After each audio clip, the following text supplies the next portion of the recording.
iodine tablets. I have used those, and they do not make the water taste good at all. Go figure, it's iodine. But it kills everything. So a good backpack. That's kind of essential for any kind of backpacking and hiking. And you want to go to a good place, not just like Walmart or something. You want to go to a good outdoor store that can fit you properly for a backpack, because you can get rashes on from different rub points on it. And it may seem like an easy task at first to hike with 30 or 40 pounds on your back, but go to one of these stores and have them stuff it with 30, 40, even 50 pounds and see about picking that up and putting it on your back. It's a lot harder than you might think, but it's something to get, it's a great way to train and get physically fit out in your parks by hiking with a couple of weights in a backpack. This is a good example of an all-in-one tin can survival kit, the sardine can. Probably one of the most famous multi-tools is the Victorinox Swiss Army knife. It has just about everything you need and a few things you don't. Here's a more advanced first aid safety kit that you could keep in your car. It's got flashlight, road cone, flare, a good weather radio, something that supports the NOAA broadcast, weather broadcast reports. That's really good for even just a power outage. And my favorite, a good machete.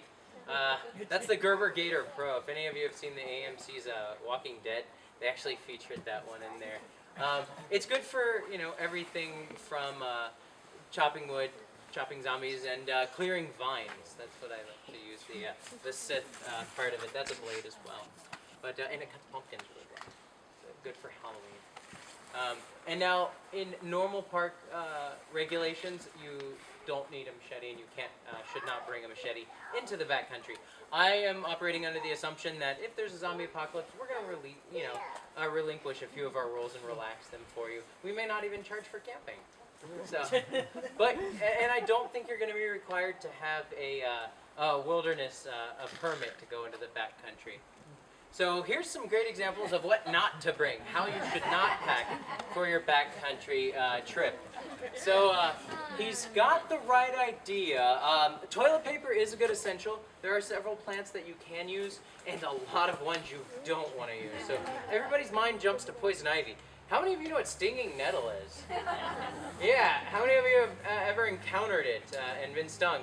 Yeah, it hurts really bad, and then it inflames. That's because there's stuff called formic acid in the plant itself, and that is the same chemical that's in fire ants that they use to sting you. So it's the same symptoms that come out of it. Devil's Club, also not a good leaf to mistake to use for toilet paper.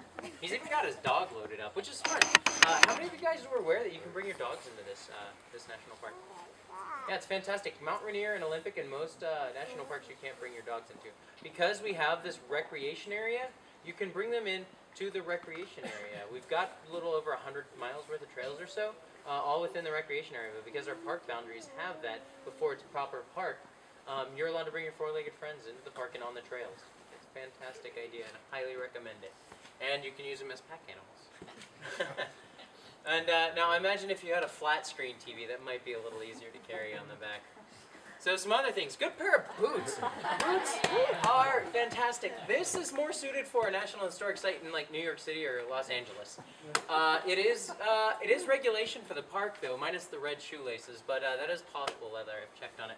Now the stiletto, you could use those as a weapon, I suppose. But hiking up something like Sourdough or even just out here on Thunder, it's going to be a little bit more tricky. So a good multi-tool I mentioned earlier. This is the Swiss Army bad idea of a multi-tool. This holds the world record for largest multi-tool and most complicated thing that you can haul around. I'm sure you could build a car out of anything with that. It's pretty amazing, but it's a another great example of just how you can overdo things. So once you get here, you've escaped the zombies. You've got a good buffer between them and you. Your alert system shouldn't just go at ease and go away. You should still be a little bit scared and more cautious. Because just as zombies have no mercy and they don't care who you are, neither does nature. You're still out here.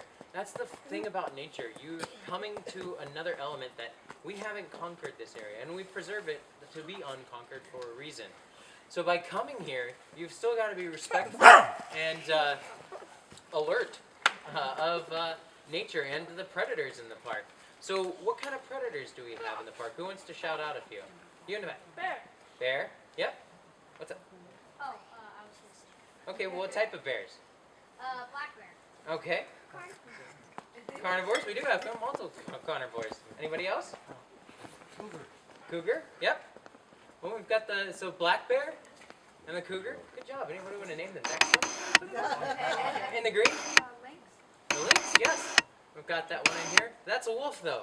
How many of you guys knew we had wolves?